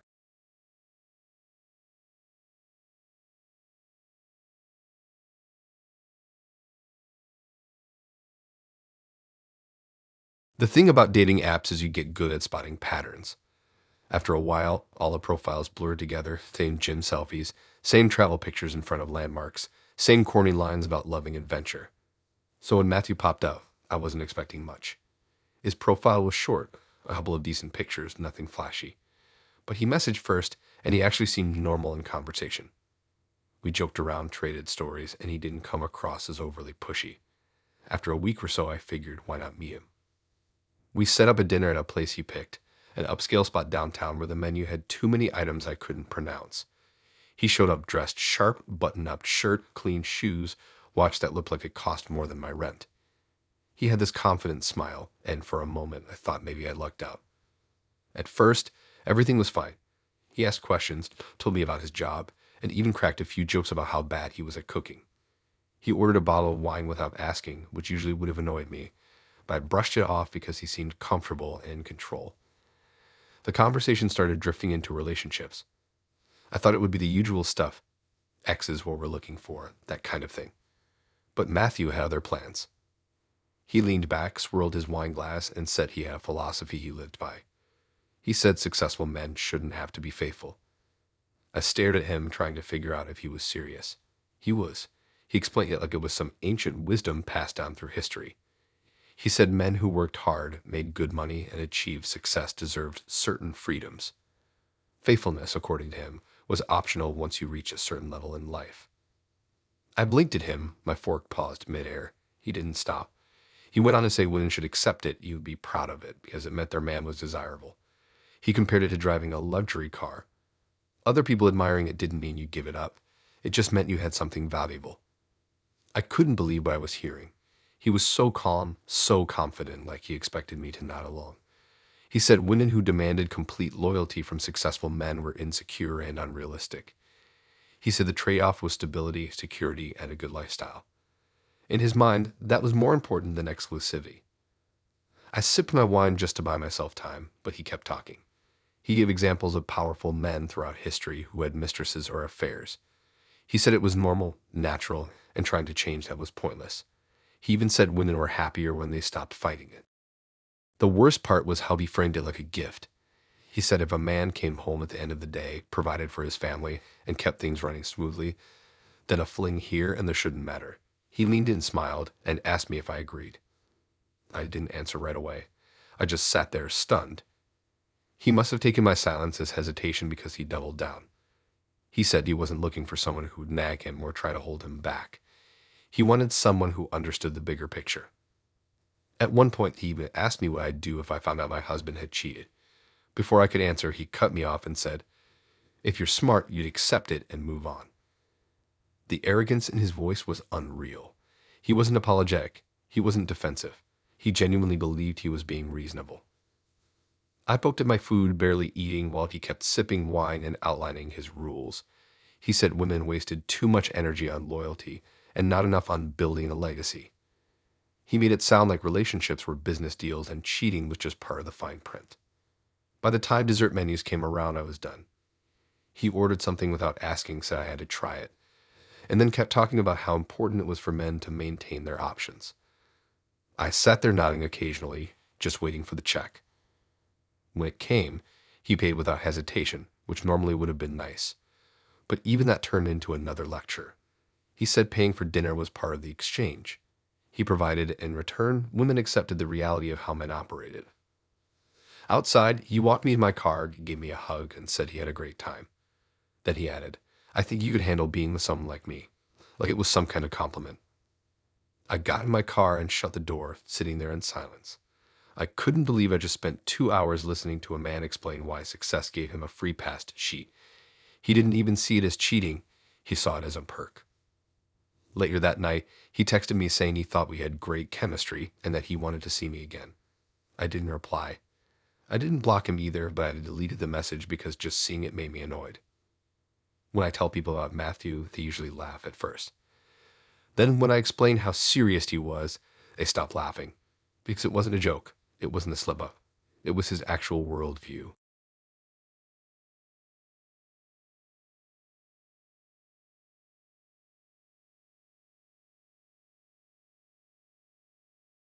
Meeting Cindy felt random, like one of those encounters you know plan for but end up telling people about later. It was at a friend's wedding. You know how weddings go. Too many people crammed into a banquet hall, music blaring, and everyone either drinking too much or trying way too hard to look like they weren't alone. She was sitting at the same table as me during dinner. We got talking in between the toasts, when the best man kept rambling and the servers were refilling champagne glasses. She had this loud laugh, the kind that made heads turn, and she was quick with jokes. I wasn't even thinking about dating that night, but Cindy had this way of pulling you in. When the dancing started, she dragged me out onto the floor, and suddenly I was spending half the night with her. By the end, she leaned in close, punched her number into my phone, and told me to actually use it. I did. A few days later, we set up a dinner. Nothing fancy, just a sit-down restaurant with decent reviews and big enough portions that you wouldn't leave hungry. I figured it'd be a safe, no-pressure spot for a first date. She walked in wearing a dark jacket and ripped jeans, her hairstyle like she hadn't spent hours on it but still nailed the look. She greeted me with a hug like we were already friends. We sat down, ordered drinks. I remember thinking the energy from the wedding had carried over. She was chatty funny and had a story for everything. I was settling in, thinking this might actually be a good match. The first 30 minutes were normal. We traded the usual info, jobs, hobbies, favorite foods. She teased me about never watching certain shows, and I teased her about being addicted to iced coffee. The conversation flowed. Then, out of nowhere, she leaned back in her chair, smirked, and said she had a funny story. I braced myself for something lighthearted, maybe a goofy childhood memory. Instead, she told me that once she faked a medical condition to get out of paying rent. At first, I laughed thinking she was setting up a joke, but she wasn't smiling that way people do when they're joking. She was grinning like she was proud of herself. She explained it in detail. Her landlord had been chasing her down for rent money, and instead of paying, she told him she had a serious condition that made her unable to work. She said she even found fake documents online and printed them out to back up her story. According to her, it worked. He stopped hassling her, gave her leeway, and she got away without paying for months. I sat there frozen, my drink halfway to my mouth. She wasn't just admitting this, she was bragging. She laughed as she told me how she milked the situation, even getting her roommates to cover extra bills because they felt sorry for her. She described it like it was her biggest life hack, not like she'd scammed people who trusted her. The casualness of it threw me off. She wasn't nervous. She wasn't shy about it. She leaned in closer, eyes bright, telling me how clever she thought she'd been. She even said she saved thousands of dollars and moved out before anyone caught on. She said it was resourceful. My brain was spinning. Here I was sitting across from someone who was openly telling me she lied about her health just to dodge rent. Not only that, but she seemed proud of it, like she expected me to be impressed. I tried to play it cool, nodding and smiling weakly, but inside I was unsettled. I couldn't stop thinking, if she could fake something like that for months, what else could she fake? Every laugh, every grin that night suddenly felt suspicious. She must have noticed I was quieter because she reached across the table, touched my hand, and said, "Don't worry, I'd never pull that on you."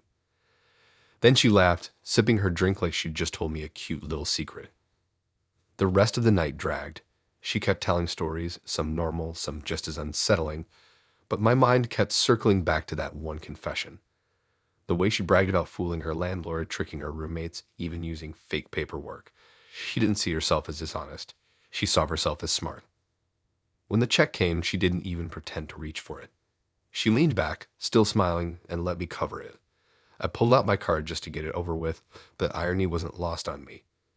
I just listened to her boast about conning people out of money, and now was footing the bill for her dinner. Outside, she gave me a hug and told me she had a great time. She said we should do it again soon, like nothing strange had happened. I smiled politely, said goodnight, and walked to my car. Once I shut the door, I just sat there in silence, staring at the steering wheel. The whole evening replayed in my head, and I couldn't believe how confidently she told me that story. No hesitation, no shame. She thought it made her sound clever. To me, it made her sound dangerous. Later that night, she texted me a simple, "Thanks for dinner, you're sweet." I stared at it for a while, debating whether to reply. I didn't. Over the next week, she sent a couple more messages, light, casual things like "hope your day's good," or "we should grab food again soon." I ignored them. I wasn't about to sign up for more of that. When I told my friends about it later, they were shocked. Some laughed and he I was exaggerating, but I wasn't. Cindy had flat out admitted it with pride in her voice and a grin on her face. She'd conned her way out of paying rent by faking a serious condition, and she thought that was a story worth telling on a first date.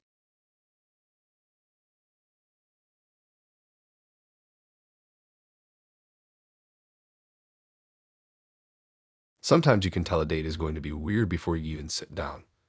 Not because of the person exactly, but because of the buildup. With ads, the setup came through mutual friends. They kept saying, "He's such a good guy, you'll like him." They mentioned him enough times that I figured maybe they knew something I didn't.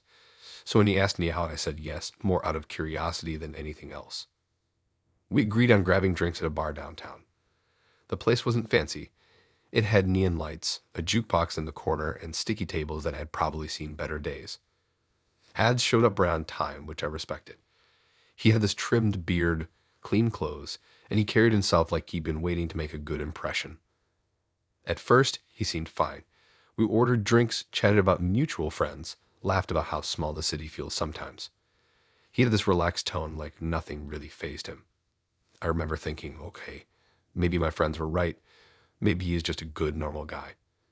But then, not even halfway through the first round of drinks, he dropped something on me that made my stomach turn. He leaned back in his chair, looked at me seriously, and said that he only dates women who promised not to gain weight after marriage. I froze, unsure if I heard him right. I even asked him to repeat it, just to be sure. He did, word for word, with the same calm confidence. I laughed nervously, waiting for him to crack a smile and admit it was a joke. But he didn't. He leaned in and started explaining like he was proud of this rule he lived by. He said he'd seen too many guys get trapped in marriages where their wives let themselves go. According to him, it wasn't fair for men to marry someone under one condition and end up with something different. I sat there stunned, trying not to let my face give away how disgusted I felt. He wasn't embarrassed.